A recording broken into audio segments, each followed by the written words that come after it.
What's going on this morning, families? Giving you a small update. Had a few inboxes asking me about the weight of the 20-foot shipping container. If you're going with the 20-foot shipping container high cube, you're looking at around 35 to 4,000 pounds weight. Depends on what all you got on it, but normally like dry without all the accessories, probably 3,000 or a little under.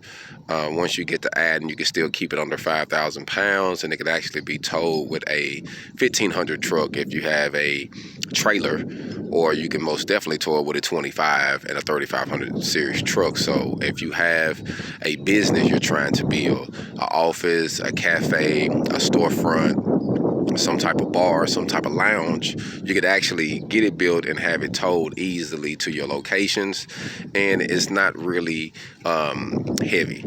And also your power source, it all depends on what you want, but it's good to put a 50 amp power source in it, and that way you can be able to power everything.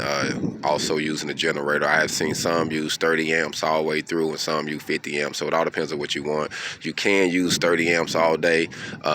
If you're living in it, I say most definitely get 30 amps. 50 amps if you're doing business in it, you can do 30 amps all day, not an issue, and you can run everything. So that's just some options. Just want to give you some options. And also when you're building it, remember to use steel that is going to add structural soundness back to your unit.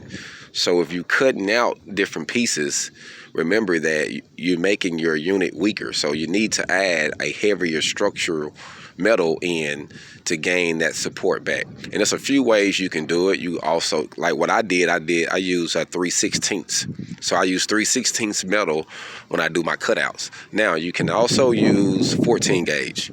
So you can use 14 gauge. The walls are actually 14 to 16 gauge, so you can go with the 14 to 16 gauge back in it. But honestly, when you're doing a lot of moving with it, the 14 gauge is easier to still bend.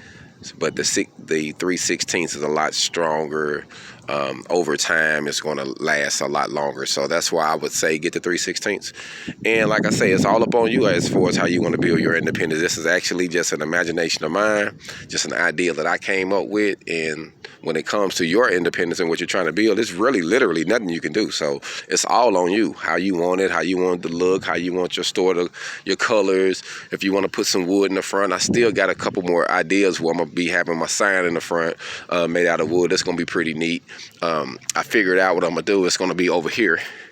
So we're going to have the sign here. I got a cool idea, and we're going to have a few different things going. But like I say, this is my storefront. I call it the HogOn Cafe. It's a container conversion, and this is the beginning of my independence. And like I say, my goal is to help other people build their independence as well. So keep getting your HogOn with me. Y'all be blessed. Stay safe out there. HogOn.